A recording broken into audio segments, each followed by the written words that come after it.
Hey everybody, and Tony here with my review of Verdi's Aida, with once again the conductor being Nicola Luisotti for the second time in a row, which I saw at the Staatsoper unter den Linden. This marks the second time I saw Calixto Vieto's production of Verdi's Aida because I wanted to see and hear Clémentine Margaine and Maria José Siri sing the roles of Amneris and Aida respectively. First off, let's start off with Clémentine Margaine as Amneris. I have been following her career for roughly 10 to 12 years, and I've seen her grow from strength to strength, especially when it came to when I first seriously heard her at the Deutsche Oper Berlin singing Marguerite from Berlioz's La Damnation de Faust. My first impressions of her voice was that she had a warm tone and an equally elegant vocal and stage presence. I also saw her as Carmen,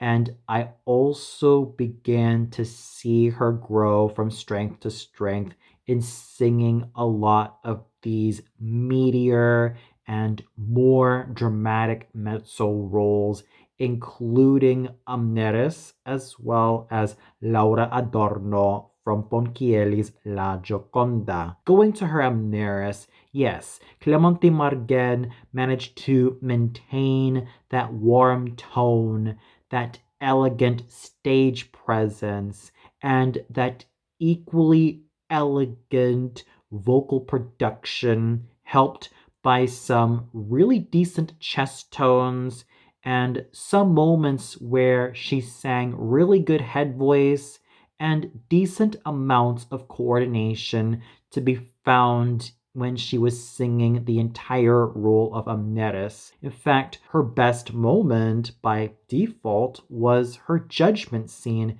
in which she was able to pull all the stops. And throughout the opera, she was a consistent performer, using her top notes to the greatest of her advantage, as well as having a go at those chest tones, which she sang well in her duet, and most importantly, in her judgment scene. While I can applaud Clémentine Margaine for not only stealing the show from everybody's feet, especially considering that she was the best out of the leading roles, and also helped by her decent use of chest tones and decent coordination of head voice and chest voice, there were some reservations that I had in terms of her singing. There were occasions in which she did forget to coordinate head voice and chest voice. There were occasions where she sounded kind of hollow, and there were also occasions where she could have benefited a lot more with fire, passion, and true red-hot Italian singing, because there were occasions where it felt like she was clipping her wings, she was holding back, and she was being a little bit more reserved than usual. I can't fault Clémentine Margaine for playing Amneris's elegance and classiness to a T. And while it is important to maintain classiness and elegance with Amneris, especially since she's a princess, that said elegance and classiness did kind of hold her back from truly committing to chestier, stronger, more incisive, and way more nuanced singing. It says something that dramatic sopranos who sang Amneris, such as Ole Fremstad, Edith Walker, Anna Bar Mildenburg, Helena Wildbrunn, Bella Fortner Halbert, Theodril Orridge, Martha Fuchs, Gertrud Rünger, Annika Netzny, Helena Braun, Erna Schlüter, Margaret Harshaw, Rossi Delli, Astrid Varnay, Irma Essenyi, Ingrid Steger, Sigrid Kiel, Lone Koppel, and my personal favorite singer of Amneris, especially considering that she was also a dramatic soprano renowned for Turandot and Tosca, and even both Elisabetta and Eboli, Gena Dimitrova. And of course, I have always loved Gena Dimitrova as my favorite dramatic soprano to sing the role of Amneris. And of course, these sopranos that I've mentioned all had coordinated chest tones. They all had really strong high notes to boot. And of course, great coordination from head voice to chest voice, which made their performances as Amneris absolutely legendary. And it also says something when Zwischenfach singers such as Margarete Matzenauer, Friedel Beckmann, Giulietta Signonato, Christa Ludwig, Shirley Verrett, Grace Bumbry, and Isolde Eichlepp also had stronger, richer, rounder, and way more incisive instruments to sing both the high notes and the low notes of Amneris. Plus, we cannot forget about the true dramatic mezzos who have mastered Amneris' music, including Irene Minghini Cataneo, Giuseppina Zinetti, Gianna Pederzini, Ebe Stignani, Elena Nicolai, Bianca Berrini, Laura Didier Gambardella, Chloe Elmo, Alexandrina Milcheva, Stefania Toshiska, and my absolute favorites of all time, Oralia Dominguez and Elena Obraztsova, as those mezzos had real, raw, powerful, mighty, and earth-shattering chest tones, especially where Oralia Dominguez's legendary 1951 performance in Mexico is concerned. And of course, let's also not forget about the many live performances that Elena Obraztsova had as Amneris, considering that her voice was massive enough to fill the house, especially helped by those equally powerful chest tones. Whether they be dramatic sopranos like Gena Dimitrova, Zwischenfach / Falcon singers like Shirley Verrett and Grace Bumbry, and even true mezzos like Oralia Dominguez and Elena Obraztsova, unless I forget about Rosidelli and Astrid Varnay, as well as Gertrud Runge and Martha Fuchs, and of course Annie Konecny, Helena Braun, and Anna Schlüter. Those singers had rawer, richer, rounder, stronger, and way more established chest tones, and even coordinated chest tones at that, to make Amneris work as a character. With Clémentine Margaine, yes, there were occasions where she did sing those chest tones, but they were not as rich, let alone as round as I would have loved for them to be. And there were occasions, as I mentioned before, where she sounded uncoordinated. She sounded like she was holding something back. There were occasions where she was singing in collapsed head voice, and I really would have loved Clémentine Margaine to keep on singing the chest tones as strongly as she can. And it also says something that even French-style singers like Rita Gore, who was also a prominent Amneris, also had those rich chest tones. Even German-sounding singers like Christa Ludwig had not only that beauty of tone, but also rich chest tones. And of course, let's also not forget about the vocal majesty that was Giulietta Signonato, who combined elegance and chestiness. And if you want real power in those chest tones, look no further than Oralia Dominguez and Elena Obraztsova to deliver the goods in terms of chestiness. There was no doubt that Clémentine Margaine's performance as Amneris was serviceable, but when you're singing a role as Amneris, serviceable is never enough. I expect a lot more chestiness, a lot more size, beefiness, and way more fire and red hot bloodedness as Amneris, because I'm sure that she has to develop great coordinated chest tones in order to make Amneris a far more multidimensional character, let alone a lot more multidimensional in her portrayal. So while I can applaud Clémentine Margaine for her trademark elegance as well as committing herself to those chest tones, she still needs to continue to polish her technique and show a lot more charisma, show a lot more passion in the role, and just make it her own so that she can truly shine with a more fully realized technique. I was extremely conflicted with Maria Jose Siri's portrayal of Aida, because while she was able to launch some really exciting top notes,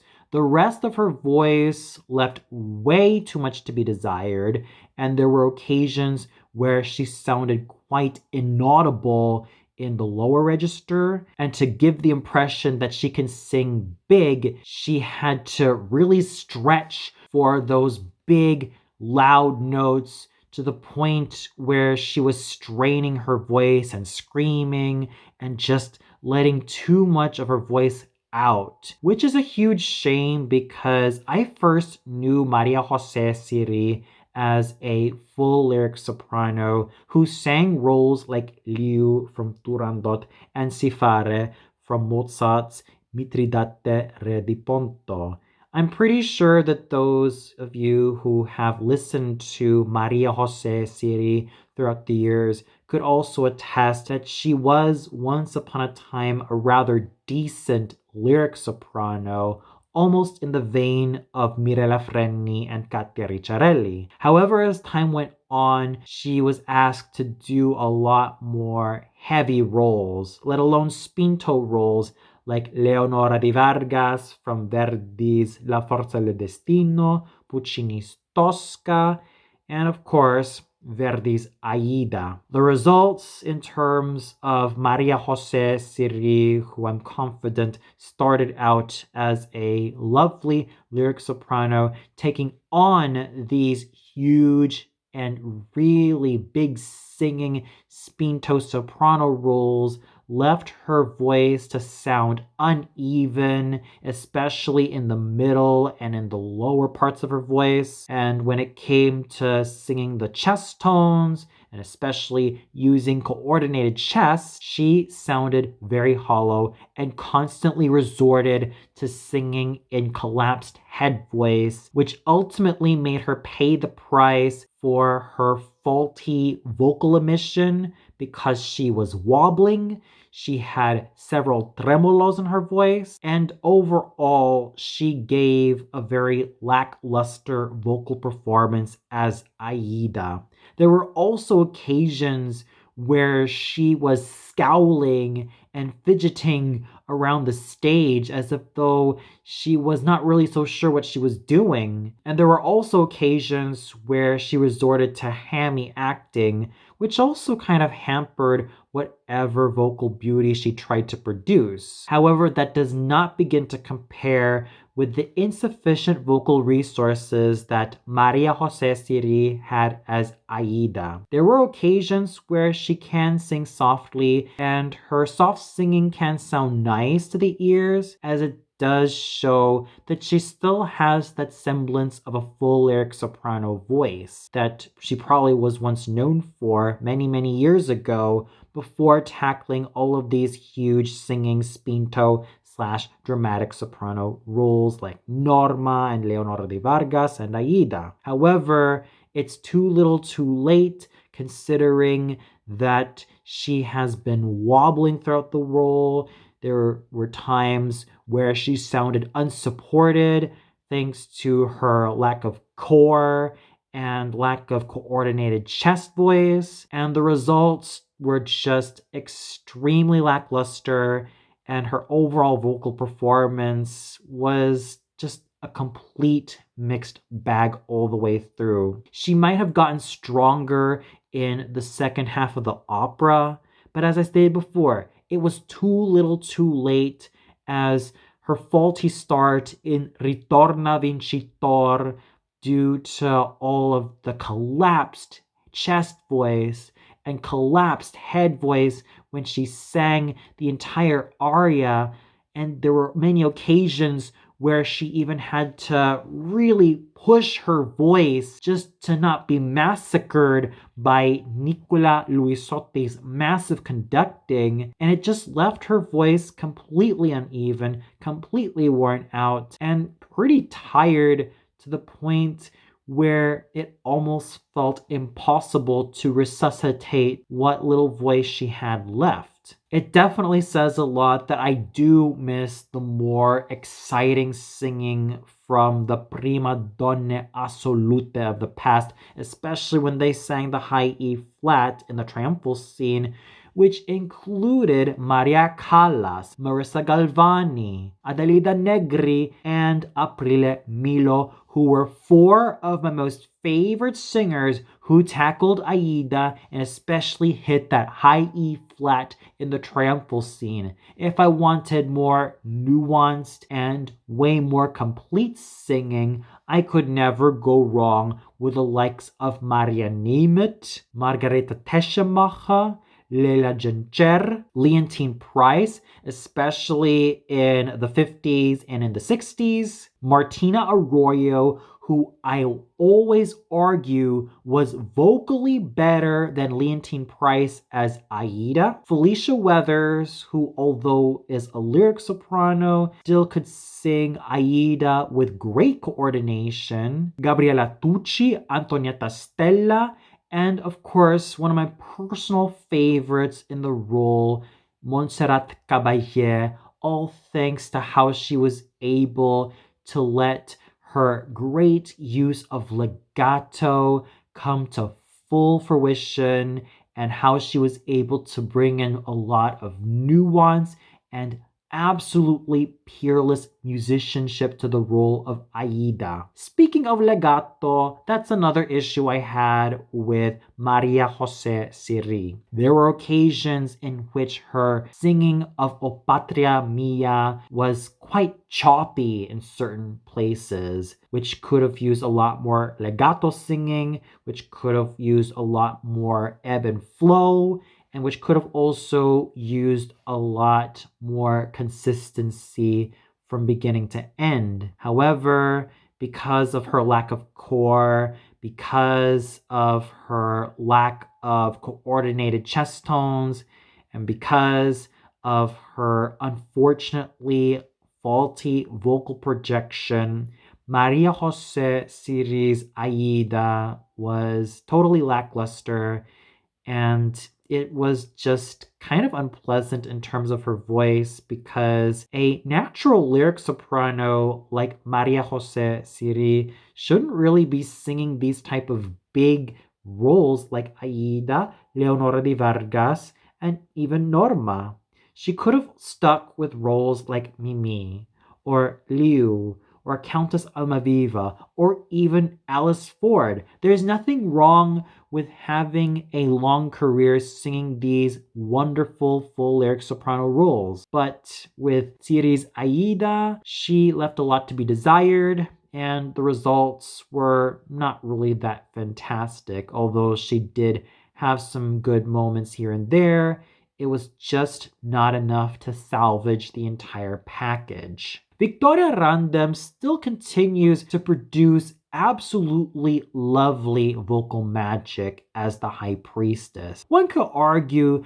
that she could use a lot more coordination in her voice, especially where coordinated chest voice is concerned. But other than that, Victoria Random's vocal and stage presence were an absolute charm to witness, and she was continuously in tip-top shape from beginning to end. Let me say this once, and I will say this again. I cannot stand it when pushed up lyric tenors take on Radames, and Ivan Magri counts as a pushed-up lyric tenor who took on Radames and ended up just sounding not so great in this otherwise heroic role. I should know because I first saw Ivan Magri about a few years ago when he sang Alfredo from La Traviata, and he was vocally decent in the role, save for the fact that he was quite nasal. That nasality unfortunately became more evident in his performance as Radames. Don't get me wrong, he projected well. He managed to do well in hitting the high notes. He managed to carry his voice to the orchestra well, but that is not enough for any tenor singing Radames. In fact, his start in Celeste Aida was completely nuanceless. There were occasions where he gave in to monochromatic singing. There were occasions where he was pretty much barking throughout the entire aria. He tried to be nuanced, but it was almost too little too late, and he was just not appealing in the first half of the opera. At least he got better in the later part of the opera, but as I stated before, his rendition of Celeste Aida left way too much to be desired, and his overall vocal production as Radames was pretty underwhelming when you consider the vocal demands of this particular role. Nasality aside, he was still able to project well over the orchestra, but that nasality also annoyed me to a high extreme because it didn't really bring any nuance to the role of Radames. It didn't bring him any of that bicep flexing virility, that muscular quality that I love in any Helden tenor singing Radames, and that absolute virility and manliness that I love in any true Helden tenor singing Radames. Just please give me tenors like Erik Schmedes, Lauritz Melchior, Leo Slitzak, Gunnar Graurud, Karel Burjan, Thorsten Ralf, Ludwig Suthaus, Gunther Treptow, Bernd Aldenhoff, Ramon Vinay, Hans Beurer, Mario del Monaco, James King, and Spas Venkov to sing the absolute heck out of Radames, especially where my number one favorite Radames, Mario del Monaco, is concerned. If you're looking for a gentleman who could have that Helden tenor beefiness and have that brilliant sword-like incision throughout all the notes, look no further than Mario del Monaco as Radames. If I wanted a sharper voice that can cut through the orchestra, I dare not look further than the likes of Giacomo Lauri Volpi, Mario Filippeschi, and Franco Corelli, whose squillo has won me over and whose naturally beautiful and powerful voices managed to cut through the orchestra, and even more vocal virility to be found in tenors such as Giovanni Zanatello, Giovanni Martinelli, and Enrico Caruso, whose voices defined complete package all around. With Ivan Magri, he lacked that vocal heft and that vocal power, virility, and musculature to make Radames come to life and to even make me as the viewer and listener fall for him, let alone let Amneris and Aida fall for him with everything he's got. Sure, even Magritte did get better in the second half of the opera, but that is still not enough to convince me that he was a tenor suitable for Radames. In fact, he's way more suitable for roles such as Alfredo from Traviata, Edgardo from Lucia de Lammermoor, and even Orombello from Beatrice di Tenda, not something as beefy and powerful as Radames. He might as well just stick to the lyric tenor roles and leave Radames to the real big boys, i.e. the real Helden tenors. Gonzalo Quinchaual continues to show vocal beauty, beautiful lyricism,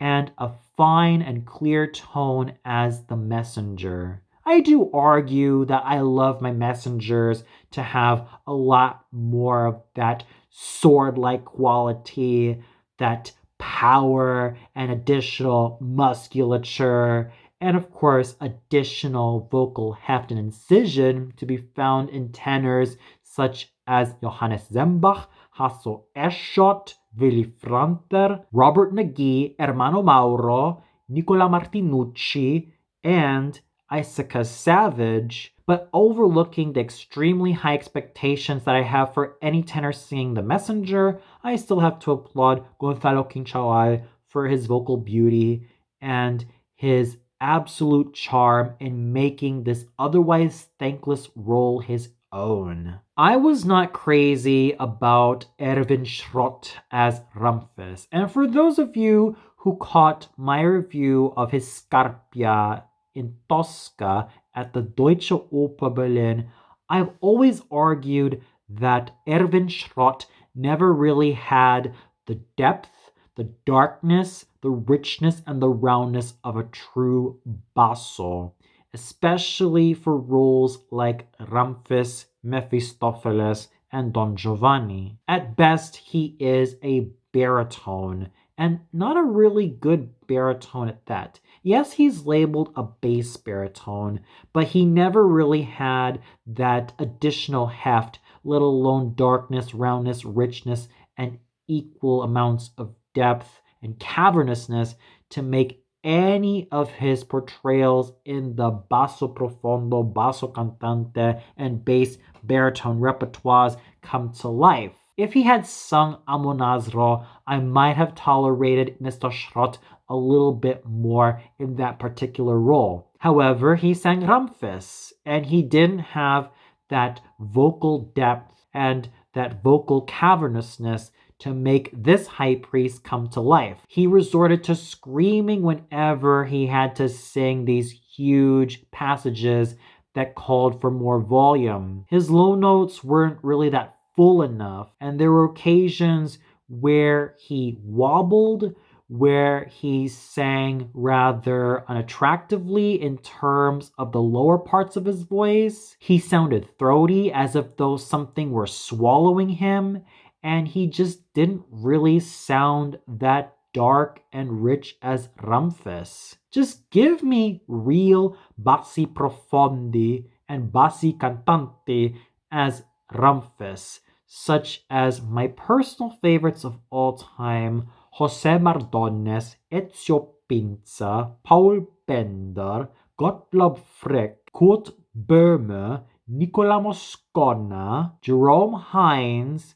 Cesare Siepi, Nikolai Gyaurov, and Bonaldo Gioiotti. And lest I forget about the all-time greatest bass who sang Ramphis, Giulio Neri, who was probably one of the best Ramphises I have ever heard in terms of his vocal cavernousness and how he was able to fulfill the role with everything that he's got. When comparing somebody like Giulio Neri with Erwin Schrott, I feel like I'm comparing somebody who is playing a grand piano to somebody playing a Fisher Price. And of course, when it comes to Erwin Schrott as Ramphis, he fell short of the many demands necessary to make Ramphis come alive. At least he was able to continue to be as charismatic as possible as a singing actor, but even that is not enough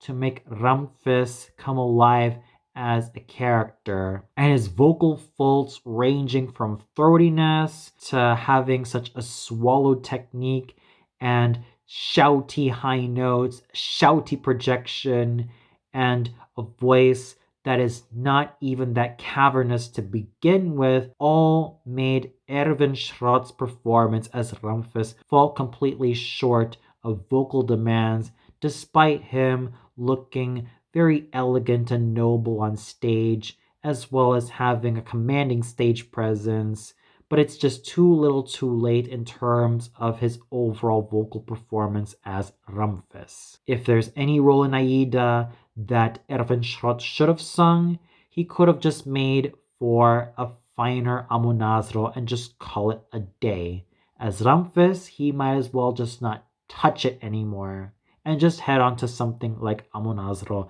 because it does suit him quite well despite him not being a very fantastic bass baritone. But in terms of Amonasro, that would actually be a much better fit for him in future performances. Grigori Shkarupa continues to be just as fine and just as virile and handsome as the King of Egypt. Yes, his throatiness is still there, and yes, it is a bit of an issue for him. And even though he still has that roundness and richness of a basso cantante, he still needs to work on getting rid of his throatiness by thoroughly engaging in true chesty singing as well as true squillo singing. He should definitely emulate many of the bassos who have sung the King of Egypt, and those include Iginio Ricco, Plinio Clabassi, Fernando Correnna, Hans Zotzin, and Ferruccio Mazzoli, just to name a few. And lest I forget about Italo Tayo, who was also a fine King of Egypt, and of course the ever underrated and ever underappreciated Luigi Ronni, who also had a beautiful technique. So here's hoping that Grigori Shkarupa does not fall into bad habits with throatiness. And here's also hoping that he will continue to develop his instrument the best way he can and actually sing with a lot more squillo. Alfredo Dafa definitely threw himself into the role of Amonasro both vocally and theatrically. Vocally speaking, there were definitely a lot of improvements that he needs to make, but theatrically speaking, I was able to enjoy the desperation that he was able to emit with this Ethiopian king slash prisoner of war. I was able to just love how he was able to just go around the stage and imbue this king with not only desperation, but also that wildness and ferocity that made me thoroughly sit at the edge of my seat and just hope to see a lot more of this baritone just give the goods theatrically, at least, as Amonasro, and he did so well in terms of his acting. However, Alfredo Dafa's voice left a lot to be desired as Amonasro, especially considering his recent tenures in the dramatic baritone repertoire. Yes, he sang with full abandon. Yes, he sang with passion and fire. Yes, he was able to convince me that this was a king not only in desperation, but also going through a lot of trauma, considering the affliction and the harm that his people had to endure. However, there were occasions where Senor Dafa sounded woofy, he sounded shouty and screamy, and his lower register sounded rather unappealing, which is a huge shame because I've been following Alfredo Dafa's career for what feels like nearly 20 years considering his beginnings as a lyric baritone. There's nothing wrong with singing the lyric baritone repertoire for many years, and I do understand that challenge that Senor Dafa has in taking on these bigger and beefier baritone roles. But he is no Gian Giacomo Guelfi. He is no Matteo Manuguera or Cornell McNeil, Robert Merrill, or even Giuseppe Taddei, or Gino Becchi. He was kind of undervoiced as Amonasro, and even to the point where he resorted to shouting his voice out, producing harsh tones, and having very, very slight moments of vocal beauty. Because whenever I think of any baritone, let alone bass baritone singing Amonasro, especially where the Helden baritones are concerned, I would usually consult voices like Carperon, Georg Hahn, Hans Hotter, Gustav Neuglinger, Hermann Ude, and my number one favorite when it comes to nuance, beauty, and virility, George London. And if we're talking dramatic baritones, I could never, ever, ever go wrong with Robert Merrill, Gian-Jacques Guelfi, Cornell McNeil, Gino Becchi, Giuseppe Taddei, Giovanni Ingeleri, Giuseppe Scandolla, Matteo Manughera, Piero Cappuccilli, Aldo Protti, Anselmo Colzanni, and even Afro Poli. And if I wanted darker, richer voices as Amonasro, I could never go wrong with Ferdinand Franz and Simon Estes, especially where Ferdinand Franz's Wagnerian and uber virile and uber muscular timbre are concerned, and where Simon Estes's depth and vocal virility and vocal darkness are concerned. Whether I listen to dramatic baritones like Gian-Jacques Guelfi, Cornell McNeil, Gino Becchi, or Giuseppe Taddei, or even bass baritones such as Ferdinand Franz, Hans Hotter, or George London, unless I forget about Gustav Neidlinger, these were singers with way more core and way more squillo as Amonasro. With Alfredo Daza, vocally speaking, he did fall short of the vocal demands expected for any baritone singing Amonasro, but theatrically speaking, he was a thoroughly committed singing actor, even though his vocal resources tended to waver now and then. Overall, the singing was, for the most part, quite lackluster in a lot of the leading roles. The only singer, in terms of the leading singers, who stole the show from everybody's feet that did really well was none other than Clémentine Margaine's elegant and absolutely fine Amneris,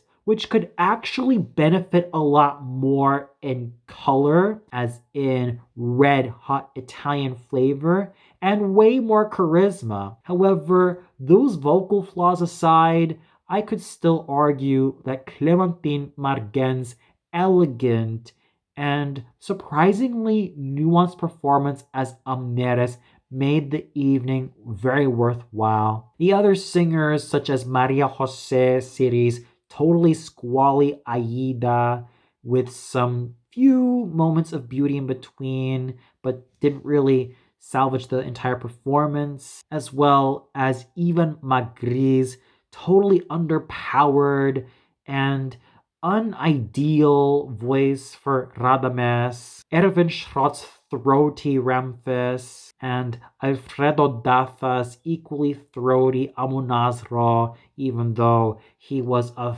thoroughly committed singing actor who gave his desperation and a lot of excitement to Amonasro. These singers sort of fell flat in terms of what the vocal demands were really meant for Aida, Radames, Ramphis, and Amonasro respectively. At least Grigory Shkarupa, despite his throatiness and despite that woolliness in his voice, still managed to strike a strong impression as the King of Egypt. And let's also not forget about the very fine, beautiful, and lovely singing to be accomplished by Gonzalo Quinchahual's fine and absolutely handsome messenger, and Victoria Randem once again stealing the show as a gorgeous and truly lovely Termutis, aka the High Priestess. So the singing overall just was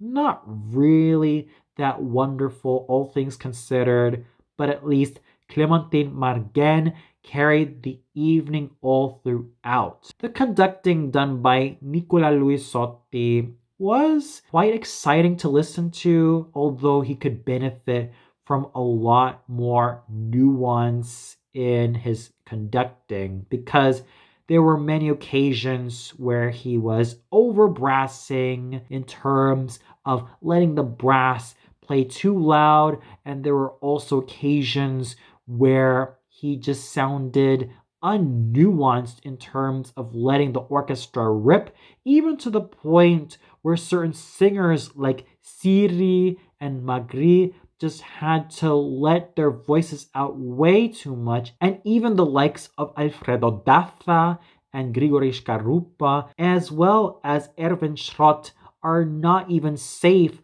from trying to let their voices out in terms of singing their parts with everything they've got in such a huge and loud orchestra. But other than that, despite those moments that Nicola Luisotti could have and should have used a lot more necessary tension as well as necessary drama, he was still kind of exciting, although there were times that some nuance is necessary in the quieter moments and in the more intimate moments, and at least you can rely on the chorus, the orchestra, and the extras of the Staatsoper Unter den Linden for doing a good job in their respective roles. So overall, among all the singers who stole the show in tonight's performance as Aida, Clémentine Margaine's elegance and regalness as Amneris managed to make the evening worthwhile. While the entire vocal performance was mediocre at best, considering Maria Jose Siri's uncoordinated chest tones as Aida, even Magri just being a bit too nasal and rather light and too lyrical for Radames, Erwin Schrott not having enough depth as Ramphis, and Alfredo Dafa really trying to give it his all as Amonasro, but falling short on vocal darkness and vocal richness. The entire package just kind of fell flat on what it could have done a lot more with. At least Grigory Shkarupa continues to show some masculinity and virility as the king, and there was really, really great singing continued to be found in Gonzalo Quinchawal as the messenger and Victoria Randem's ever-alluring high priestess. Other than that, Clémentine Margaine, despite her issues with coordinated chest tones and despite moments where she did show signs of vocal blandness, she was still the best performer of the entire evening. And for those of you who caught this performance of Aida at the Staatsoper Unter den Linden, what'd you think of it? Did you really enjoy Clémentine Margaine's performance as Amneris all throughout? Was there a moment in her performance that you really, really loved, whether it be some of her chest tones or the elegance that she managed to imbue in this role? Did you also love some of the other singers, or did you not really care about them? And did you also feel that Clémentine Margaine really stole the show, or was the singing not really to your liking? Please comment below and let me know. Well, that's it for my review of Verdi's Aida at the Staatsoper Unter den Linden, starring Clémentine Margaine as Amneris. Tune in next time for my review of, once again, Bizet's Carmen at the Deutsche Oper Berlin, starring David Butt Philip as Don José. So until then, good night, everybody.